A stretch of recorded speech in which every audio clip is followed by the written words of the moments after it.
Turns out my favorite cartoon villain was based on a man who was actually way creepier than the cartoon itself. He was one of the most mysterious men to ever roam the streets of Russia. I mean, there were even rumors that this guy could communicate telepathically with animals, even that he had magical healing powers, and that he couldn't be killed. Some even say he's responsible for the collapse of the Russian monarchy. Give it up for Rasputin, that song you're all dancing to on TikTok. Paul, you look just like him, you scary ass bitch. Rasputin. I know.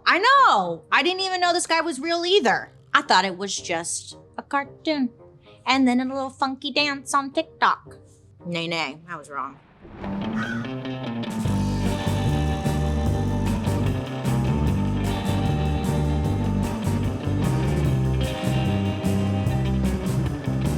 Hi friends, I hope you're having a wonderful day today. My name is Bailey Sarian, and I'd like to welcome you to my podcast, Dark History. Here, we believe history, it doesn't have to be boring. Yes, it's usually tragic. It might be happy, but either way, it's our dark history. So all you have to do is sit back, relax, and let's talk about that hot, juicy history goss. Now, if you know me, if you know anything about me, you know that I'm really interested in Russian history, and most of all, Russian literature. I know, who am I? I don't know, you guys. The end. Thank you for coming to this episode. No, I'm kidding. But after our Stalin episode, you guys, I read the comments, and you were thirsty. You were thirsty, dehydrated, wanting more Russian Revolution tea. And since one of my favorite movies as a child was Anastasia, I was really curious about the real Rasputin. The man with the beard and also the talking bat. I wanted to know more. Maybe they had that in Russia. I don't know. I need to find out. And look, if you're like me, maybe you thought, okay, it's a cartoon. They're exaggerating. It wasn't like this, right? In the cartoon, he had that bat who sang. He had some ghosts he would keep in the little test tube.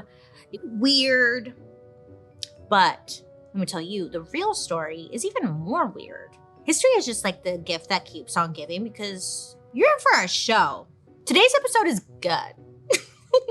Okay, look, I may have to be annoying and take this off, but my head is just pounding. Thank you for understanding. Now that's the story. So, let's start here. Close your eyes and place yourself in late 1800s Russia, specifically Siberia, okay? First of all, you're cold as fuck. Siberia is part of Russia, if you didn't know, and is one of the most remote places in the world. At the time, it had just been miles and miles of barren land. For a long time, there were no connecting roads to other countries. So unless you lived there, nobody was passing through Siberia just for funsies. Except for the wind.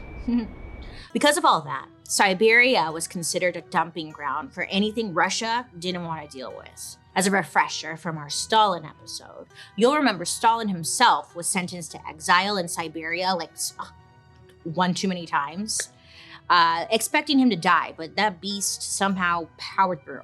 Well, that's what the Russian government would do with anyone that they considered a dangerous leader, a religious extremist, or anyone they didn't think was good for society. Siberia was essentially the Russian Wild West, the perfect place for an evil origin story.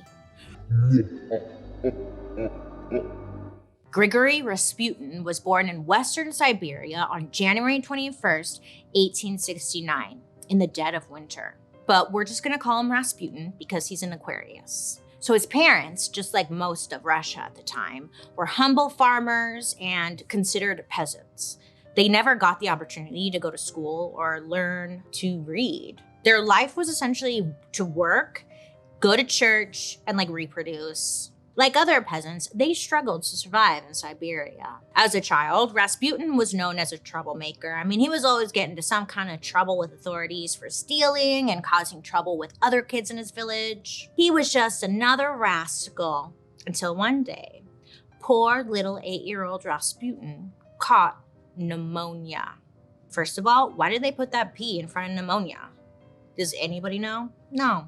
Okay. And honestly, it was touch and go for a while. Like his family didn't know if he was even gonna survive. Whoops. Not whoops, but like sad. Rasputin was really out of it and seemed to be having these really intense fever dreams. I mean, there's nothing weirder than like those NyQuil dreams. ZZ Quill, what was that about? How was that legal? I don't know. When Rasputin's fever finally broke and he woke up, girl, he looked like he saw some shit. He needed sunglasses ASAP. Eyes definitely saw some shit. He described to the townspeople that these visions he was getting were super intense and they were from the Virgin Mary. Virgin Mary. He believed these visions meant he was given like some kind of special power. So everything Rasputin did from this moment on was defined by this encounter with the Virgin Mary. And Rasputin was also said to be getting visions from the Virgin Mary like all of the time. She would not shut up. She was always talking to him. And then he would share these visions with people in his village. And apparently, even as a kid, Rasputin had this freaky ability to calm down wild horses with just a single look or touch. It was like magic. It's funny we say that, only because I'm laughing because like my dad called me last night to talk about Seabiscuit. And I just thought of this. I don't know. He told me Seabiscuit was a really good movie and that I needed to watch it. This is the second time he's done this. Back to Rasputin and wild horses. Sorry. And Rasputin was also said to have something called the second sight, which essentially means he was able to see the future. He was apparently able to predict the weather, see wars that were coming, and even foresee the deaths of some people he encountered. Yeah, that's so Raven of him. Now, because all of this, Rasputin had a reputation growing up. Some people thought like he was holy and had a divine gift. Other people thought he had the devil inside of him. It was one or the other. For example, Rasputin's parents were terrified of his gifts, which is enough to really screw up your kid, you know? But spooky.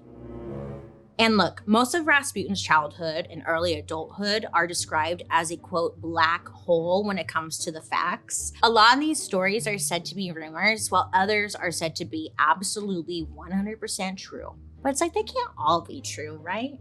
And Rasputin was so mysterious that it's hard to find records of this time in his life. So these are like the most popular stories surrounding him. He was always drinking, stealing horses, and causing chaos within the village. I mean, he was always in trouble with the law at some point. By the time he was 15, Rasputin had already been to jail several times. I know, teenagers. And he was said to have just a rude attitude about him. Like he felt better than anyone else and like, you know, the laws didn't apply to him. He's got the Virgin Mary on his side. Laws don't apply. But then something happened that like changed Rasputin forever. See, as a young man into his teenage years, Rasputin suffered from bedwetting. And it was really ruining his life. Well, one day he prays to make this problem go away. He's like, please, Dutty, I'll do anything. And guess what? The Lord hears him. And his whole life is about to change. Hi, friends. When you see me on camera, you might think, wow, Bailey, your hair is perfect. Most of the time, you might not be thinking about that. But look, on camera, it can be, yes. But I'll let you in on a little secret. Well, today I rolled out of bed and came here, but like normally I don't just roll out of bed like this, you know, like it takes brushing, heat, hairspray, teasing, all the stuff I'm not supposed to be doing to my hair. I do it to my hair. I just want a routine that truly takes care of my hair so I can have like good hair days even on the mornings I'm just rolling out of bed. Way helps you find your way back to healthier hair with products specifically formulated for all hair types and needs. And that means yours. I like to use Way's detox shampoo to like get rid of all the product buildup because when I'm filming, I hairspray the crap out of my hair. So there's a lot of stuff on this scalp of mine, you know? And then I follow it up with their thick hair conditioner. I don't have thick hair, but like the conditioner has shea butter and avocado oil to moisturize and hydrolyzed keratin to strengthen my strands and give my hair some like extra like oomph. and make it thick. I also love their best-selling hair oil. It's kind of like a holy grail product that does it all. It fights frizz and seals any split ends, and it just leaves my hair like shiny and smooth, all while protecting my hair from heat and nourishing it with ingredients, like some good ones too. And no matter what kind of hair you have, Ouai's hair oil will rejuvenate your hair so it's healthier, more vibrant, and then it's also gonna smell incredible. Oh my gosh. Get your fast fix for healthy looking hair. Go to TheOuai, TheOuai.com/darkhistory for 15% off any purchase. That's TheOuai, TheOuai.com/darkhistory. Okay, so bedwetting, he's praying to the Lord. After praying and praying, one day it stops. Out of the blue. Boof. Well, yeah, because he grows up. Usually once they hit puberty, that's when the bedwetting stops. Has something to do with the hormones. But look, this turns his whole life around because no longer is he a bedwetter. Thank God, right? Not being a bedwetter completely changes his personality. Rasputin, the guy who loved to drink and get blacked out, suddenly, he was too good. He didn't want to drink or even touch wine or beer. He stopped stealing. Great. And then on top of that, he falls in love. In 1886, at the age of 18, Rasputin meets a woman named Praskovia. Praskovia was 21 years old. And the funniest part of all, at 21 years old, she was considered a spinster. Yeah, she was considered a spinster because she was like a peasant girl. And usually they're married off when they're teenagers. So the fact that she was a peasant girl and the fact that she was not married, spinster. Other than that, not much is known about her. But unlike Rasputin, she had a really good reputation. She was known as kind, loyal, and submissive. And when she got the proposal from Rasputin, she was probably just happy to have the security of marriage. So the two of them get married and move in with his parents. Fun. That's what you did back then, you know? He ended up having a shit ton of kids with Praskovia, but only 3 ended up living to adulthood. So throughout his life, he continued having these visions, these mysterious powers, but his personal life was always such a hot mess. So when Rasputin is about 28 years old, at this point, he's 6 foot 4 inches tall, slender man with these huge, broad shoulders. And according to historians, he was known for being extremely strong physically. I know, he sounds kind of hot. But then when you see a picture of him, you're like, oh my God, what the? No offense. It's just you were ugly.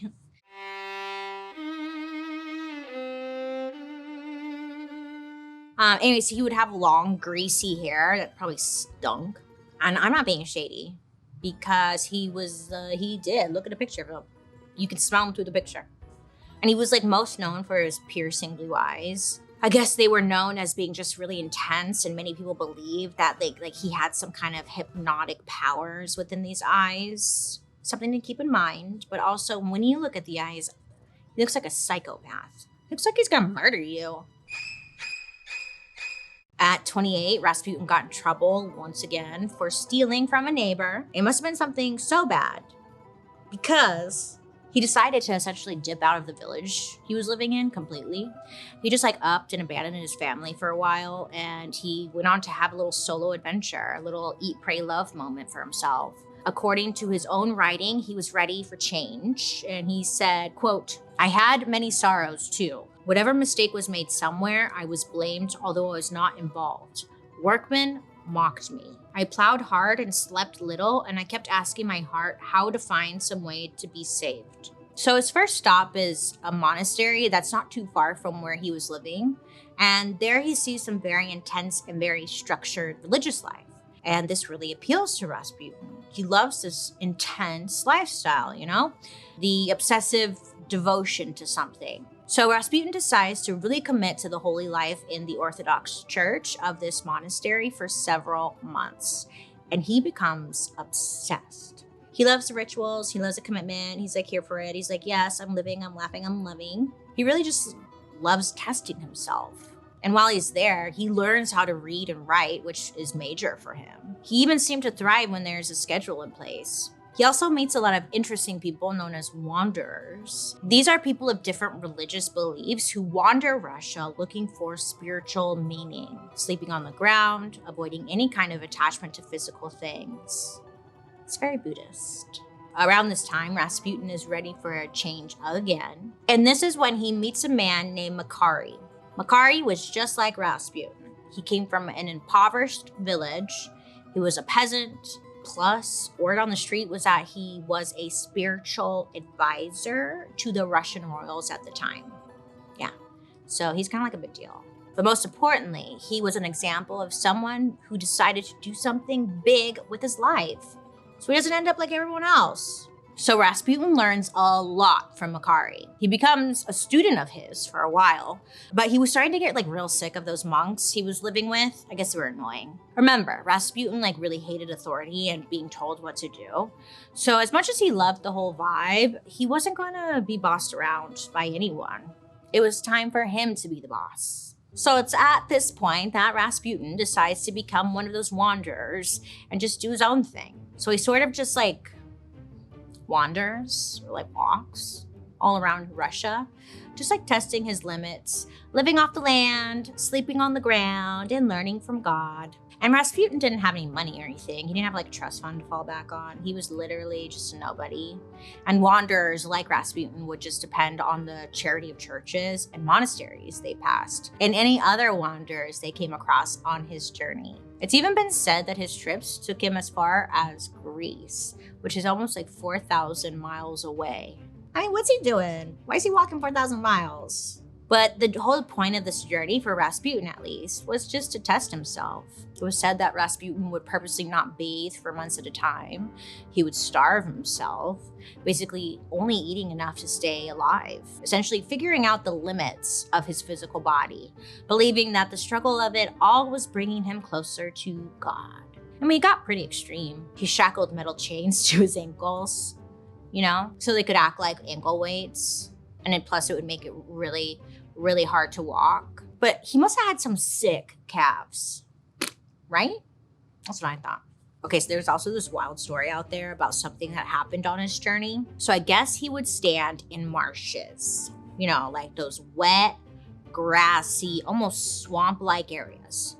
And he would just stand there and he would stretch out his bare arms. He would do this, I guess, to let the mosquitoes go to town on him and just bite him up. Just drinking up his blood for like hours and hours. Rasputin would also test himself sexually. He would do this by, quote, not touching his body for months at a time. Okay, sure, buddy. There was a period of time on his journey where he was basically refusing himself every pleasure or nice thing you could think of. He wore some rag-like clothing for years.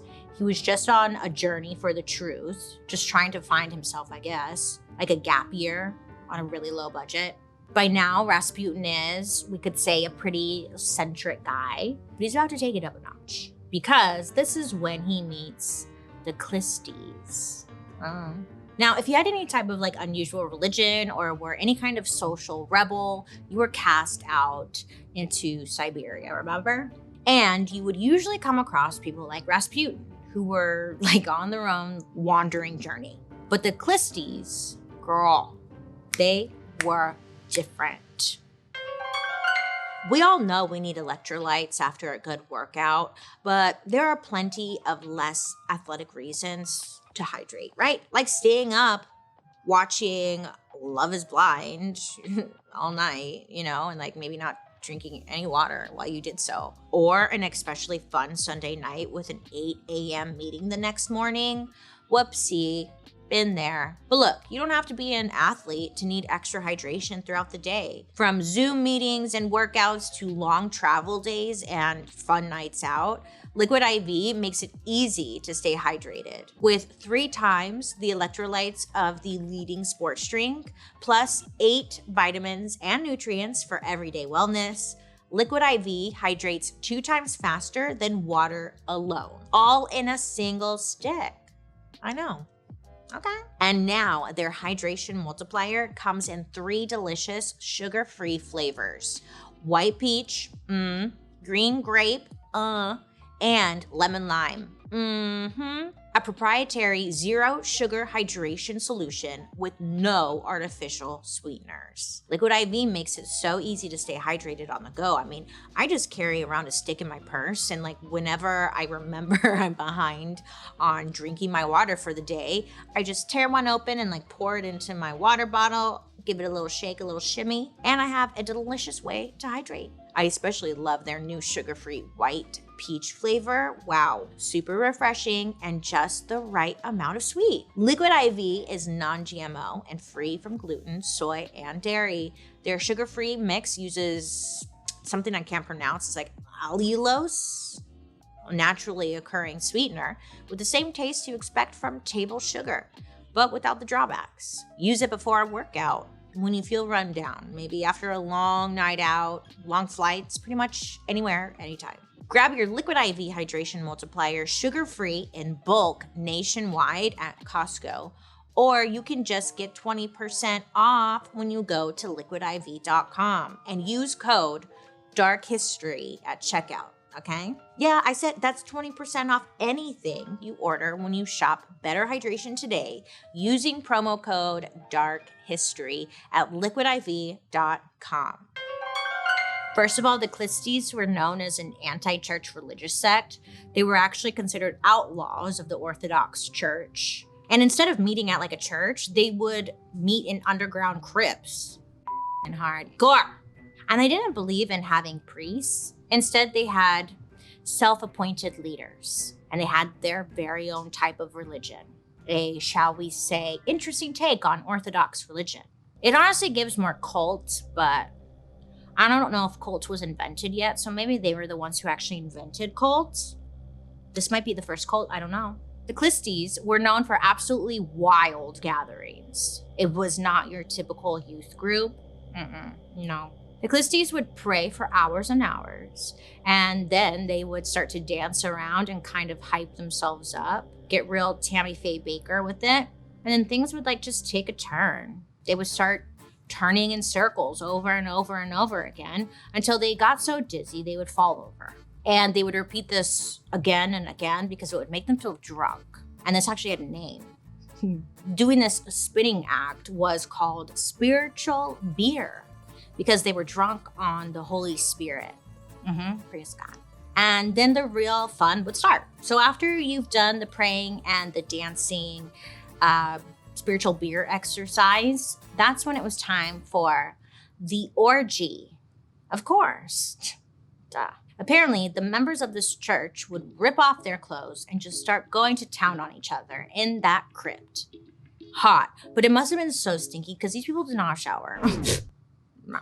They would do this on purpose because to them, committing a carnal sin, like a huge ass orgy, would be such a bad sin that the repentance process would be really intense. And repenting that hard would bring you closer to God. They're like, I'm only doing this for God, don't judge me. The practice was called sinning to drive out sin. Like extreme sin would make you extremely close to God. So Rasputin probably loved this concept because it was like truly embodied who he was. It was naughty. It was an anti-leadership. It broke all of the rules.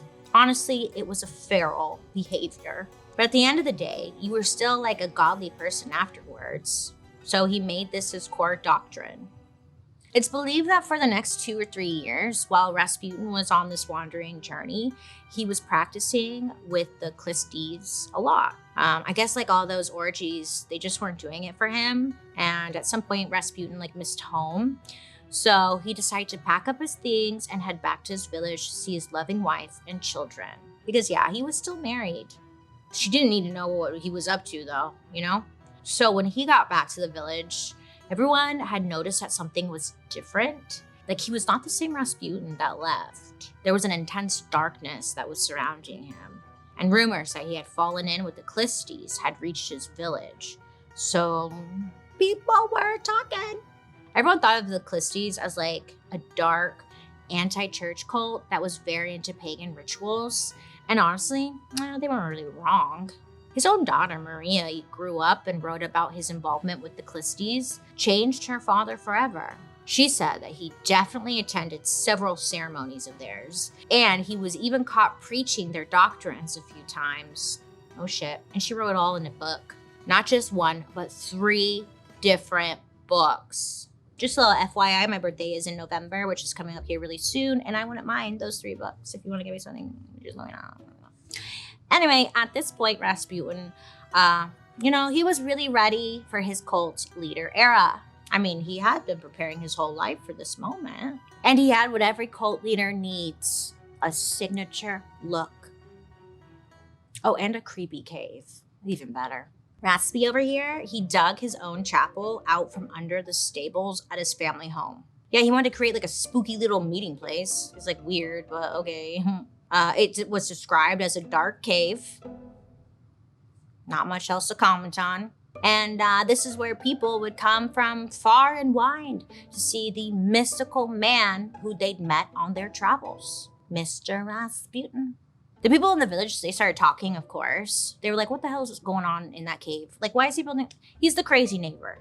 Why'd he build a cave?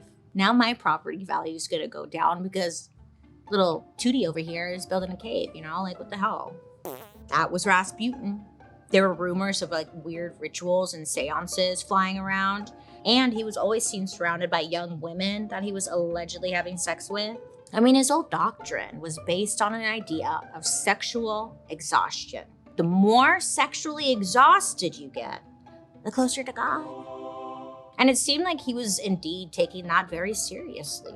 And there are even stories out there that say, just like the Clisti gatherings, Rasputin would preach to the crowd in his cave and then have sex with the congregation. Or an orgy, you could say.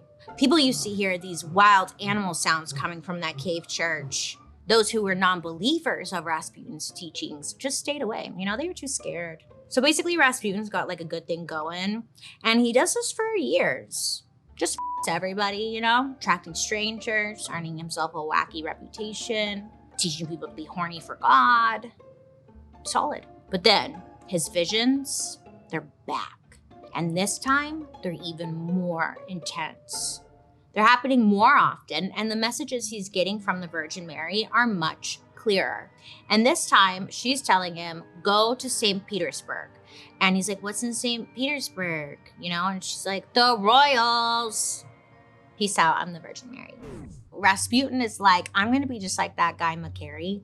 I'm going to get the hell out of the village and get in with the royals. So in 1903, he packs his bags and he leaves his family again and makes his way to the big city. And Russia at the time was the perfect environment for Rasputin because first, at this time, society was very sexually open, which is weird to think, right? There were ads in the paper for cures to STDs, and they put it all out there. So Rasputin's sexual reputation probably wasn't even a huge deal. And most importantly, Russia at the time was very into the occult, especially the wealthy and powerful. They had way too much time and money on their hands. They just got into whatever they wanted, In St. Petersburg, they were into something called spiritual mysticism. Essentially, it means that you believe that some kind of higher power like God can take over a regular human's body and help them perform miracles. The royals themselves definitely believed in this. They're like, yeah, that's for sure legit. They loved some old-fashioned seances. Ooh, the Ouija board night, yay. And they were big believers in mystical healing powers. Fun? Maybe. Now, Rasputin didn't just get to St. Petersburg and walk straight into the palace. No. He spent months creating a mysterious and powerful reputation with the rich people of society. People believed Rasputin had some kind of mystical, unknown power to see into the future and heal people. He also just had a very dirty appearance in general. It was said numerous times that he would have pieces of food stuck in his long beard, a little flavor saver. And when he ate with the upper crust of society, he wasn't going to pretend to have manners. According to journalist Nina Martirez, quote, he licked the spoon before using it to serve others, tore the bread and fish apart with his fingers, and wiped them on the tablecloth, end quote. He didn't care if he was eating on the finest of china around the richest of people. He was marching to the beat of his own drum. He's a free spirit. And let's be honest, he got off on being nonconformist. So I guess Rasputin was known for treating everyone the same, which is like, he doesn't sound that bad. I mean, even to the point of it like being offensive though, royal or peasant, he would call you by your first name, you know, which is like kind of scary back then. Who's a daredevil? He didn't care about society ranks or like who had the most money or who was the most important. He was there to just and like get in with the rich people, you know? Oh no. And he was said to be very direct with people, just staring at them with those intense, spooky ass looking eyes, man. He looks like, you know, when you go on a roller coaster and like, whoa. You know, the way we're talking about Rasputin here makes him sound not that bad. Anyone else? Okay. He was also well known for his hot political takes. I mean, normally that could get you killed or banned from high society. But again, he didn't give a fuck. He was just a shock jock. And the people couldn't get enough. I mean, he was said to have a long line of women wanting to be with him. I know. At first I was like, am I looking at the same picture of, am I looking at the Rasputin that everyone's talking about? Because this man does not look, what? He's so gross looking. I'm sorry, that's really rude. I didn't mean to hurt your feelings.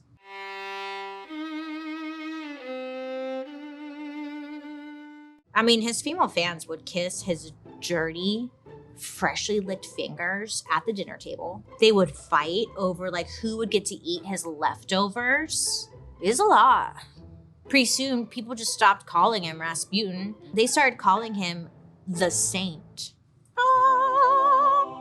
Now, just to paint the picture about what it was like in St. Petersburg at this time, let's talk about who's in power. For hundreds and hundreds of years before Rasputin was even born, Russia had been ruled monarchy style by a czar. Now, this is essentially a king. And ever since 1613, the Tsar of Russia had come from one family. That family is called the Romanov family. And the Romanovs they were it, bitch. They were the fucking shit. Like they were in charge of Russia, which is huge. I mean, the largest country in the world.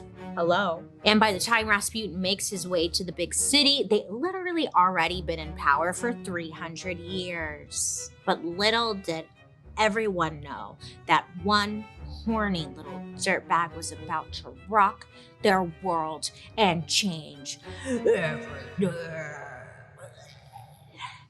Was that a good setup? Okay, let me know down below. With the fall season comes a busy schedule, and it's so easy to like fall back into a dinner rut, and rotating the same few recipes every week can just get like really, boring. Yeah, but with HelloFresh, you can simplify your recipe planning with over 40 meals to choose from every week. So you always have variety. Plus, fall is a great time to try new recipes to take advantage of all the in-season produce. And HelloFresh ships everything you need from the farm to your front door, all pre-portioned to make cooking a freaking breeze, even if you're not exactly a chef in the kitchen. You save time at the grocery store, save money on takeout, and still get a warm homemade meal on the table. Talk about a win! And HelloFresh doesn't just do dinner. Right now, HelloFresh Market has some yummy seasonal add-ons to snack on. I'm personally a huge fan of their apple cider cake with caramel sauce.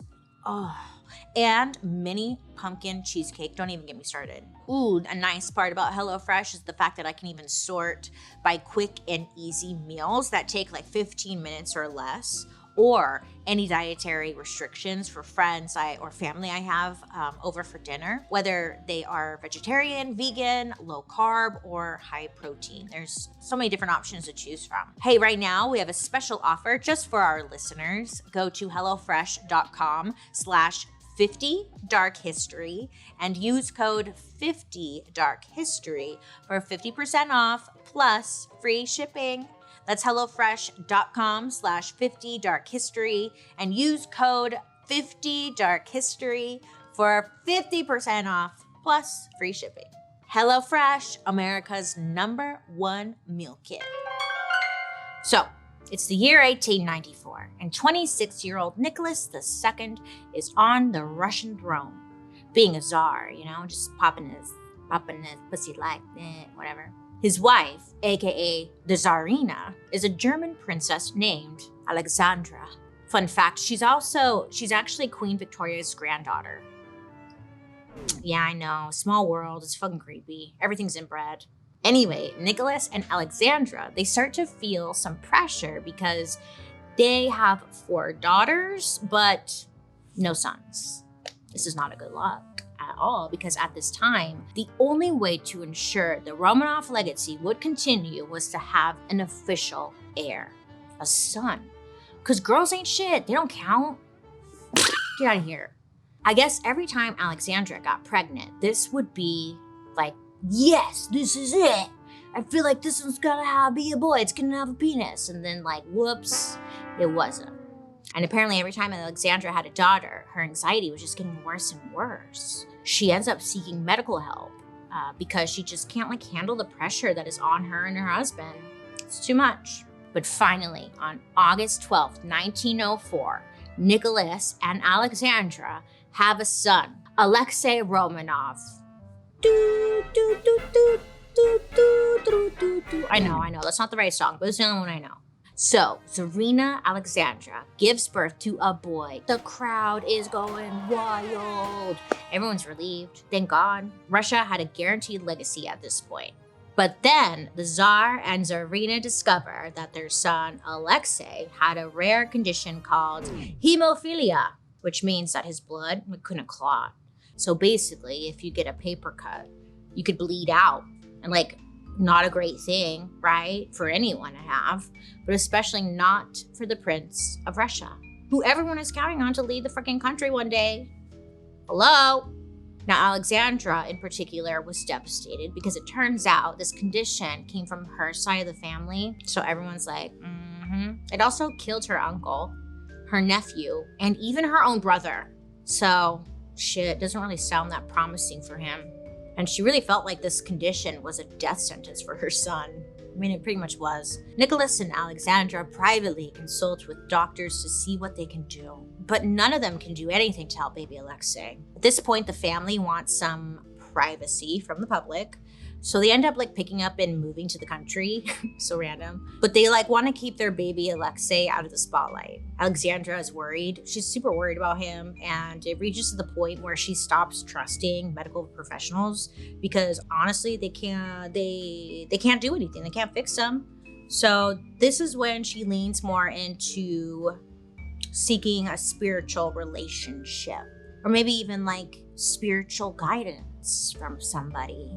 So Nicholas and Alexandra start summoning healers to the palace to see what they can do for baby Alexei. And they're going through all these different people. And then eventually, guess what? The final one that they have to go through is Rasputin. Rasputin is first introduced to the Russian court by members of the church and the upper class. These people wanted the Tsar to have some advisors who were down-to-earth holy men. Salt to the earth types, Because of Rasputin's background, he was perfect for this. On November 1st, 1905, there's all this talk about a Russian revolution in the air. And the royals are getting pretty nervous that they're gonna probably lose their power. So Rasputin is summoned to the royal palace for a casual 3-hour-long chat with the Tsar and the Tsarina of Russia. Oh, and this was his big break moment. Oh, yeah. Nicholas even wrote about it in his diary. He said, quote, "Tuesday, a cold, windy day. The water has frozen in patches from the shore to the end of our canal. Was occupied all morning. Went for a walk. We made the acquaintance of a man named Grigory." End quote. I'm imagining that's how he talks. If he talked in English. Can we take a second to acknowledge how insane this is? In the course of a year, Rasputin went from the absolute bottom of society, traveling around Russia barefoot, wearing the same shirt for a year at a time, sleeping on the ground, to giving advice to the king and queen of Russia.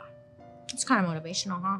We don't know exactly what Rasputin and Tsar Nicholas talked about for those 3 hours when they first met. But one thing about Rasputin, it was said that he was able to read people extremely well. He had this incredible intuition to understand the person he was talking to within minutes of meeting them. And he was able to emotionally manipulate them with like barely any effort. But people, they didn't see this. They interpreted his charms as him being psychic, or as they would say, mystical. So after this meeting with the Tsar, he told a friend of his named Theophan how it went. And according to Theophan, Rasputin told him that the Tsarina, Alexandra, had, quote, fallen under his influence that very first evening, end quote. But it would take longer to win over the Tsar. Rasputin knew he had a once-in-a-lifetime opportunity to get in with the royal family. So 4 days after meeting them, Rasputin sent Nicholas a letter, which is like super polite, right? Great Emperor Tsar and autocrat of all Russia. Greetings to you. Rasputin goes on to give the Tsar some advice, saying, quote, may God give you sage advice. All of Russia worries. She has descended into a terrible argument. She trembles in joy and rings her bells calling for God. Now this is wild because it shows like right away, after only meeting the Tsar once, Rasputin felt comfortable giving him advice about how to run the country and telling him about like what Russia wanted from him. Now obviously they couldn't tell Rasputin about their son's condition right away. I mean, the secret of Alexei's condition was a matter of national security. It was top secret.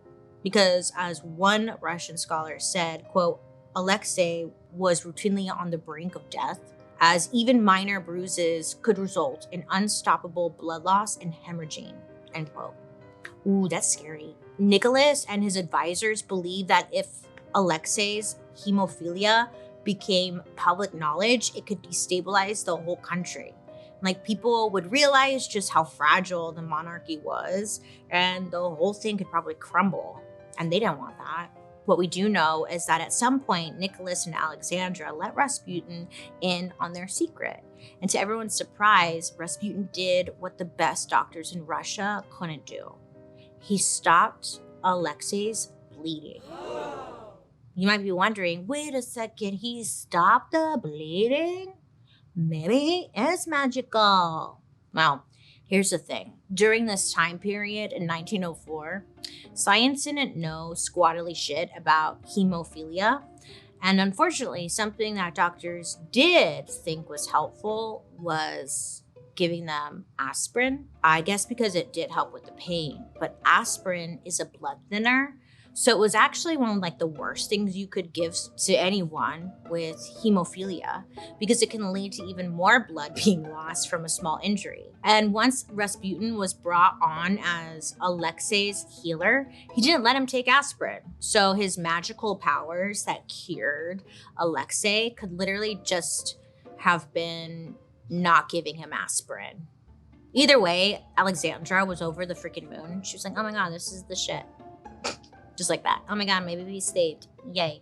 She didn't just like see Rasputin as a healer, but as her son's savior. I mean, naturally, Rasputin becomes one of her favorite people and closest confidants. But the thing is, most of Russia didn't know that Rasputin actually saved like baby Alexei's life. And when they looked at it from afar, you know, seeing Rasputin randomly with the family, it was just like a really odd look. So rumors started to spread naturally that like an affair was happening between Rasputin and Alexandra. They're like, ooh, they f***ing. I mean, by this point, Rasputin had been living at court for about a decade, and he and the Tsarina were obviously extremely close. And then when World War I starts in 1914, this rumor only gets worse because the Tsar, Alexandra's husband, leaves to go fight on the front lines. So the Russian people are like, oh, they are for sure, you know, because there wasn't anyone around. That's what everyone's saying. Postcards start to circulate that show like graphic little cartoons of the Tsarina and Rasputin doing like some wild kinky shit. All of this might sound like National Enquirer gossip magazine shit, but I mean, it is, but it actually had like a really huge impact on Russia. They took this shit like, you know, very serious. And ever since the Tsar and his family had moved away from the city to like try to get out of the limelight, they had completely like lost touch with their people. 99% of Russians had no idea that Alexei was sick. So they just kind of saw the Tsar and Tsarina as snobby, rich people who were out of touch, which wasn't wrong, but they didn't want to hear it. So that's why they moved. And after Germany declared war on Russia in World War I, most Russians hated the Germans. And unfortunately, Tsarina Alexandra was a German princess. Sad. Even though she was essentially their queen, they didn't trust her. And the cherry on the cake was Rasputin. Who the hell was this woo-woo peasant who had wormed his way, who has f***ed his way to the top, all the way to the palace? What was going on between he and Alexandra while Tsar Nicholas was away? The people had questions. To the outside, the monarchy, they just look straight up messy. Get it together. Because of this drama with Rasputin, people started to doubt whether the Tsar system was actually still working or whether it was kind of like outdated. Was the family still up for the job? They don't know.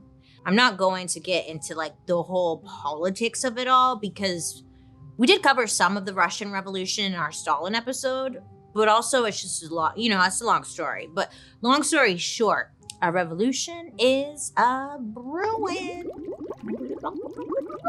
And the Tsar is like super busy fighting in World War I that he doesn't even notice. And the Tsarina is too busy taking care of baby Alexei and having tea with Rasputin. She's too busy sucking his titty that she doesn't even care either. And anyone knows if the Tsar and Tsarina need to make a decision, they're going to run it by Rasputin. He was giving advice on everything related to the government. And it started to piss a lot of people off who had spent some serious time and money to get the attention of the Tsar and Tsarina themselves. They're like, how this guy, everyone's jealous, everyone's mad, everyone's pissed. Meanwhile, Rasputin had a pretty bad reputation outside the palace for basically being a sex offender. Yeah, so pretty legit reason. I mean, remember that whole you need to be sexually exhausted to find God. Well, it seems like he talked the talk and he also walked the walk, but not always consensually, allegedly. And according to urban legend, this made him many, many enemies, and these enemies would ultimately cost him his life. I mean, good though. If he rapes people, then fuck you. One woman tried to kill Rasputin, allegedly, to get back at him for assaulting her.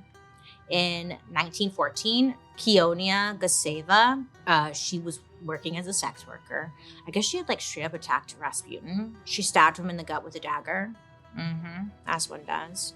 Eyewitnesses say that they saw Rasputin's guts fall out of his stomach while Kiona shouted, quote, "I've killed the Antichrist." I mean, she thought she killed him. I mean, Rasputin thought she killed him. Everyone thought he was dead. But somehow, just I don't know, like a zombie, he just got up and recovered. I think this must be where the rumors that Rasputin was immortal come from. Because who survives their guts falling out of their body? Oh my God, even in the cartoon Anastasia, there's a scene where his guts fall out. Ew, that movie's so gross and accurate. Wow. So Rasputin is this unkillable demon. And most of this legend actually comes from the second assassination attempt that Rasputin faced. I'm gonna go home and watch Anastasia and probably cry because he was so scary. Rasputin in that movie was so scary. His skin melted off and stuff. Come on. And it was all real. Fuck. According to urban legend, a man named Yusupov tried to kill Rasputin in 1916. The story goes that Yusupov invited Rasputin to his palace for dinner and served him a platter of cakes and wine. All of it was apparently laced with poison, cyanide, to be specific. So Rasputin comes over, and according to Yusupov's memoirs, he starts gorging himself on the poisoned food. But then, some time goes by, tick-tock, baby, nothing happens. And Yusupov is holy shit, he must be Batman or something. You can't kill this guy. This guy is unkillable. I mean, he's eaten enough poison to kill 20 men by this point. What the hell? So Yusupov decides to take matters into his own hands. he instead grabs a gun. I know. He was like, you know what? Fuck it. I'll just grab a gun. And he starts just firing it off. He's like, bing, bang, bang, bang. And like the smoke clears and Rasputin still standing, unaffected, unbothered. Yusupov just can't shoot a gun, I think. But in his book, Yusupov wrote, quote, "This devil who was dying of poison, who had a bullet in his heart, must have been raised from the dead by the powers of evil. There was something appalling and monstrous in his diabolical refusal to die," end quote. Yeah, that's pretty dark. Yusupov was certain that Rasputin had done some dark magic to become immortal. But unfortunately, Rasputin did die. I would say fortunately, Rasputin did die, I guess. Someone finally got to him. Although, nobody knows who it was. We do know that Yusupov and a group of Russian noblemen came up with a plan to finally get rid of Rasputin. And on December 30th, 1916, a group of Russian noblemen, most likely including Yusupov, shot Rasputin in the head at close range in the Yusupov's palace grounds. See, the elite of Russian society hated the fact that this peasant who had come from nothing had become such an important figure to the Tsar and Tsarina. I mean, they resented him. And they saw him as part of the reason that Russian people stopped trusting the monarchy. So he had to be stopped. And they weren't exactly entirely fully wrong. I mean, not too long after Rasputin's death, a story came out. Even though he lived in St. Petersburg, people said that Rasputin had basically an open invitation to the palace because he made the Tsar and Tsarina feel confident that a revolution was not going to happen. Oops. It was said that he convinced Tsar Nicholas not to flee the country back in 1905, right before things got violent. He apparently told the Tsar that he had a vision that all would be well in the end and that Nichols and his family didn't need to fear for their lives. He's like, you guys are totally fine, you're chill, just hang out, no biggie. Turn on some television, whatever. But spoiler alert, yeah, he was actually really wrong. In reality, by the time Rasputin died, the monarchy's reputation was completely in the toilet. And by 1917, Tsar Nicholas was essentially forced to abdicate, aka give up the throne, and he and his family were kept as prisoners for years. All the Romanovs who could manage to get the frick out of the country fled, which Nicholas and Alexandra might have done if Rasputin hadn't made them feel safe and secure, I guess. But sadly, Nicholas and Alexandra and their kids, they were not lucky. All of them were rounded up and killed by a firing squad. And the leaders of the Russian Revolution buried their bodies in unmarked graves. And Nicholas would be the last Tsar Russia ever had. That's dramatic. Rasputin's body was buried at a small church in Russia. But during the Russian Revolution, his body was actually burnt to stop people from using his gravesite as a meeting place or a place to rally. Looking back, I mean, there are a couple different schools of thought. Some people believe Rasputin was kind of a sacrificial lamb who took the hit for the shift of power brewing during the early Russian Revolution. That his death was basically a lesson for any peasants or lower class people who hoped to rise up the ranks of society. They're like, no, this was what will happen to you. Other people think Rasputin knew exactly what he was doing when he told the Tsar and Tsarina not to worry about the revolution, that he was actually intentionally bringing about the end of the royal reign, which kind of makes sense because his whole life he believed everyone should be equal and he refused to give anyone special treatment. Rasputin's daughter, her name was Maria, she actually managed to get out of Russia. She would actually go on to become a lion tamer. No biggie, just a casual job. And it was said that she inherited her father's special ability to communicate with animals and calm them down with those infamous Rasputin eyes that looked so scary. Yeah, hot. She even went on to write a book about her dad. And this book is actually where we get most of our information about Rasputin, the man, the myth, the legend. And here's another fun part. After Rasputin's daughter moved to Paris to do work in the circus, she ran into a group of women, kind of like a fan club. They were obsessed with her dad, and they worshipped his penis. They're like, oh my God, we love your dad's dick. Apparently after Rasputin was killed, Yusupov cut off Rasputin's penis. Yes. And then he put it like in a jar or something, and he sold it for $8,000. Good for him. And he was literally worshipped years after Rasputin's death. Yeah, he's the dick guy. I know you're wondering, because I was wondering the same thing. Does the penis still exist? Yes, it does. It's on display in the Museum of Erotica in St. Petersburg. Some people believe it's actually like a cow's penis because, I don't know, maybe because it's 13 inches, but I'll let you decide. So if you go there, take a picture and let me know, like send it to me. Because I'll probably never get to see it. Like I can't fly out there just to see Rasputin's dick. Well, maybe, but send me a pic. Look, this guy reminds me of Keith Raniere. Did you guys watch that, The Vow? Shit. This is Keith Raniere. He was having sex with everyone and he stunk with the long hair. Ugh. Well, thanks for listening. Next week, we'll be concluding our spooky season episodes with some of my personal favorite tales. These are stories that have shaped, changed, and morphed in society since the dawn of time. And even though they've changed, they've managed to find ways to haunt us to this day. And let's be honest, turn us on. Tune in next week for our episode on monsters. Remember, don't be afraid to ask questions to get the whole story because you deserve that. And also join me over on my YouTube where you can watch these episodes on Thursday after the podcast airs. And while you're there, you can also catch my murder mystery and makeup.